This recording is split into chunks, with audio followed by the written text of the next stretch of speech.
Ito sa Pilipinas, sa harapan ng mahistradong Pilipino, sa harap ng kanyang mga kababayang Pilipino, hindi sa The Hague, hindi sa ICC. Yes! Subalit nakita natin kung paano trinaydor ang kapwa nating Pilipino ng sarili niyang gobyerno. Huwag tayong pumayag. At alam ko, nararamdaman ko ang patuloy na hinagpis ninyo. Kaya naman meron pa tayong isang malaking labang hinaharap bukod sa napakahabang laban pa. Sa May 12, ang pakiusap ko sa inyo, ipadama natin ang galit at hagupit ng sambayanang Pilipino. Marcos resign! Marcos resign! Marcos resign! Marcos resign! Marcos resign! Marcos resign! Marcos resign! Tulungan din po natin yung mga kasamahan ko sa Duterte 9 senatorial candidate. Torre Pizarro! Both right! Kinakailangan Both natin ng bilang. Kinakailangan natin ng bilang sa Senado. Kinakailangan natin ng numero sa Senado. Sapagkat ang susunod na nanakawin ng Marcos administration ay ang posisyon ng pangalawang Pangulo mula kay Inday Sara Duterte. Huwag natin itong hayaan. Iboto mga Duterte Senatoriables! Mabuhay si Atty. Vic Rodriguez! Yan po ang aking pakiusap. Tulungan po natin ang lahat ng kasama ko na Duterte approved, Duterte endorsed, and Duterte certified candidates. Bagamat mahirap sa aking kalooban to go around the country and to campaign, knowing what they did kay Tatay Digong at mag-isa ngayon sa the Netherlands, piniit nila na illegal ang pagkaka-aresto, labag sa batas ang ginawang pagpapadala sa kanya sa the Netherlands. Marami pa tayong labang haharapin. At ang isa nga dyan, kinakailangan natin protektahan, ipagtanggol at ipaglaban ang sagradong mandato ninyo. 32 milyong Pilipinong bumoto kay Inday Sara Duterte. Duterte! Duterte! Duterte! Duterte! Duterte!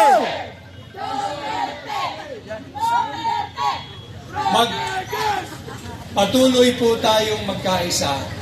And between now and May 10, last day of the campaign, all the way hanggang May 12, sana ho ay tulungan din ninyo ako mangampanya.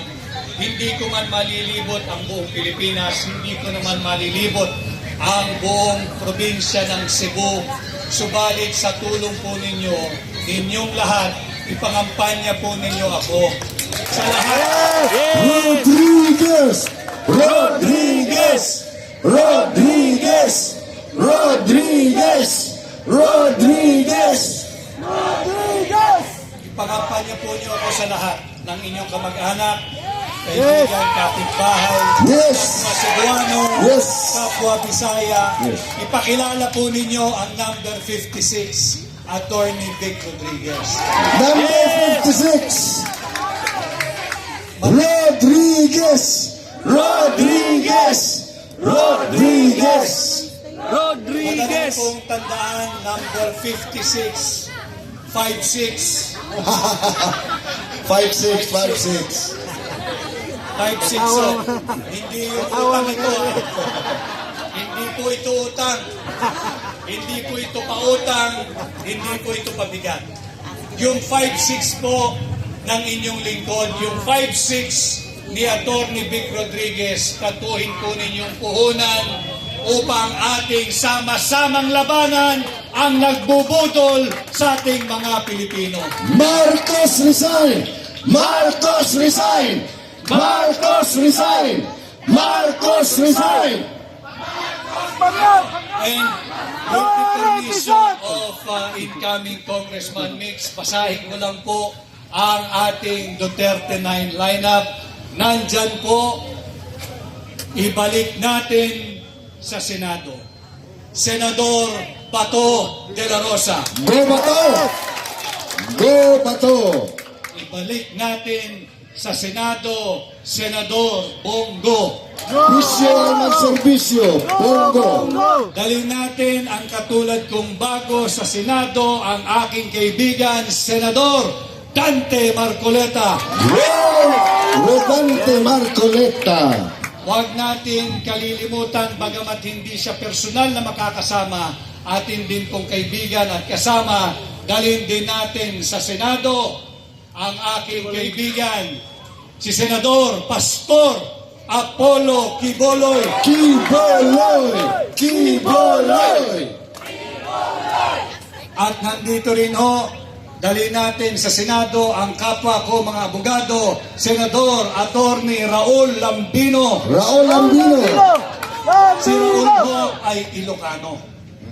At makikita natin, hindi totoo yung solid North. Yes.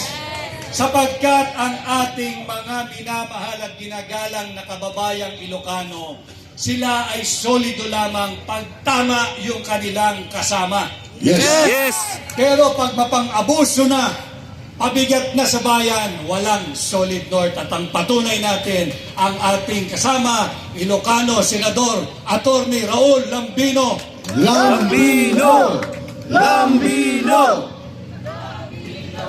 Kasama din natin ang isa pang abogado, Attorney Jimmy Bondok. Oh, ang crush ng bayan. Attorney Jimmy Bondo, The Mountain. Ang kapwa po ninyo, Bisaya, Attorney J.V. Hinlo. JV Hinlo, Ilonggo, Bisaya. Siyempre, ang aking nakakasama, naging kaibigan na rin. At ito'y present nung sinalbahi po si Pangulong Duterte noong March 11. And I find this guy a humble guy because while I and Attorney Israelito Bob Ventorion were working on the document na madala namin sa in time sa Korte Suprema, yung petisyon para kay Pangulong Duterte, he was there with us, hindi niya rin niya kami iniwan. And bagamat siya ay tanyag na aktor, willing siyang gumanap ng kung anumang trabaho. Kung pwede siyang taga-Xerox, taga-bili ng ganito, taga-kamusta sa amin ni Atty. Torion, nakita ko yung sinseridad ng taong ito. Dalhin din natin sa Senado, si Senador Philip Salvador. Mr. Efectivo, Philip Salvador. Ito po ay ang partido ni Pangulong Duterte. Siyampu kami sa PDP. Siyampu kami sa PDP. Subalit, alam ko naman dito, may mga kanya-kanyang choices kayo. Babanggitin ko rin, hindi naman natin pwedeng talunan, nandito rin sa inyong choice dito sa Cebu, dito sa Danao, si Doc Marites Mata. Doc Richard Mata, But I urge all number of you 10, from Davao. tulungan po ninyo yung Duterte 9 candidates. Iboto po ninyo ng solido ang Team Duterte. Team Suka! Team Suka! Team Suka! Team Suka! Tama po yan. Tayo ay napapabilang sa Team Suka at kayo'y nakabilad lahat sa init ng araw. Maya-maya lamang kayo'y manggaamoy suka. Subalit, tatandaan ho ninyo, tayo ay Team Suka. At ang suka ang kalaban ng mga tanso. Tanso! Ang suka ang kalaban ng peking ginto. Peking At ang ginto. suka ang patuloy na tutugis at kahabol sa mga nambubudol sa ating mga Pilipino. Team Suka! Team Suka! Rodriguez! Rodriguez! Rodriguez! And again, I'd like to ask all of you to continue doing what you're doing. Bagamat pilit binubusalan ang mamamayang Pilipino, pilit itinatago ang nakakahiyang pagtatraidor sa kapwa Pilipino na ang pangalan ay Rodrigo Roa Duterte. Hindi na maawat ng administrasyon ni Bongbong Marcos ang kahihiyang kanilang ginawa sapagkat kasama natin ang mga Filipino migrants at overseas Filipino workers na nagpapahayag, nagsasalita at nagsasama-sama sa iba't ibang panig ng mundo. Ipatuloy ninyo yung inyong ginagawang payapa pagkilos. Huwag kayong mapapagod. Alang-alang sa ating bansa. Our democracy is under threat. Ang mga vloggers natin, ito'y mga nakademanda. Masama bang magpahayag ng opinion? Kung ako ay hindi sang-ayon sa opinion ninyo, dapat hayaan ko lamang kayong ipahayag ito. Freedom of speech. At kung kayo ay hindi sang-ayon sa opinion ko, dapat lamang nahayaan ninyong ipahayag ko ang sarili kong opinion at pananaw. Walang sino man ang pwedeng magbusal, kanino man, upang hindi niya ipahayag ang kanyang opinion. Tama. Tama! Huwag po tayo magwawatak-watak, patuloy po ang ating ginagawang pagkilos. At patuloy po ninyong isama sa inyong panalangin ang kalusugan at kaligtasan ni Tatay Digong. Yes! Tayong mga Pilipino, mahal natin yung ating matatanda eh.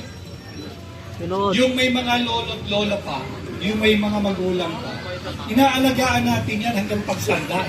Especially in the twilight of their years. Tatangi-tangi itong administrasyon ito. Mapangapi. 80 years old na si Pangulong Duterte. Nakita naman natin kung paano kinaradkad, labag sa kanyang kagustuhan, isinakay sa eroplano at ibinahe papuntang Dahig. Ulitin ko sa inyo, paulit-ulit nating pag-usapan ito, ipahayag ninyo sa lahat ng inyong kasama, katrabaho, kanegosyo, kaibigan. Ito ang gawin nating sukatan.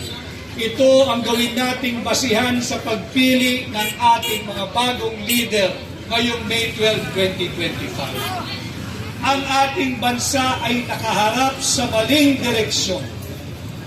At pag nakaharap sa maling direksyon, kahit ang ating sasakyan o motorsiklo, hindi natin maaasahan na tayo makakatungo sa tamang destinasyon. Yan ang estado ngayon ng ating bansa. Baguhin natin, may panahon pa, may pagkakataon pa. Huwag tayong magpapasilaw sa ayuda. Tama. Tama. Huwag tayong magpapasilaw sa akap. Yes. Alam ninyo, ang tawag ng mga kongresista pala sa akap, pag sila na lang ang nag-uusap, ang akap palang kahulugan, ang kakapal ng aming pitaka. Huwag nating isakla, huwag nating iboto ang mga kandidato na namumudmod ng akap at ayos kapalit ang inyong boto. Yes! Dapat ang usapan, halimbawa na lamang ay may tumayo at mamigay ng akap o ayos ngayon. Ako na magsasabi sa inyo, ako pa mauuna sa pila, kunin natin ang perang yan sapagkat yan ay pera ninyo. Pera nyo yan, hindi yan pera ng mga nagmumudmod ng akap at ayos. Kunin ninyo, pera nyo yan, gamitin ninyo sa tama. Subalit sa pagkuha ng perang yan, huwag ninyong isangla, huwag ninyong ibenta ang inyong dignidad, ang inyong pagkatao, ang inyong self-respect, ang inyong kinabukasan, higit pa ang kinabukasan ng inyong mga anak, at huwag ninyong ipagpalit at ibenta ang inyong mga boto. Yes. Rodriguez! Rodriguez! Rodriguez! Rodriguez! Muli ho, ako'y nagpapasalamat. Marami pa sana akong sasabihin, pero naaawa na ako sa inyo. At nangangamoy suka na kayo. Photo ops na daw, Attorney Vic. Biro lang. Ako'y nagpapasalamat. Malaking pagkakataon na nagkaharap-harap po tayo. Pakikiusap po muli ako sa inyo. Ako'y handang humarap sa mga ganitong pagtitipon na ito po'y leaderless eh. Walang leader. Nagsasama-sama ang sambayan ng Pilipino dahil may isang layunin. Ang layunin ay bring back Tatay Digong. Bring him home! Bring him home! Bring him home! Bring him home! Bring him home! At upang ipagtanggol ang ating demokrasya na ngayon ay nanganganib. So, pakiusap ko sa inyo, sana'y matulungan po ninyo ako. Ako'y humaharap sa ganitong pagtitipon. Handang magpasukat, handang magpakilala, handang magpakilatis. At sana ay matulungan po ninyo ako muli ipangampanya sa lahat ng inyong kakilala. At ngayong 2025, posible ang pagbabago kapag kayo ay naghatid ng katulad kong bago sa Senado. Attorney Vic Rodriguez, number 56 for Senator. Atong iboto! Rodriguez! Rodriguez! Rodriguez! Maraming salamat. Ako po muli, number 56 sa balota, madaling tandaan. Attorney Vic Rodriguez, inyong senador, Pilipino, abogado, maisog, Rodriguez! Rodriguez! Rodriguez! Rodriguez! Attorney Vic, mayroon silang kahilingan kasi daming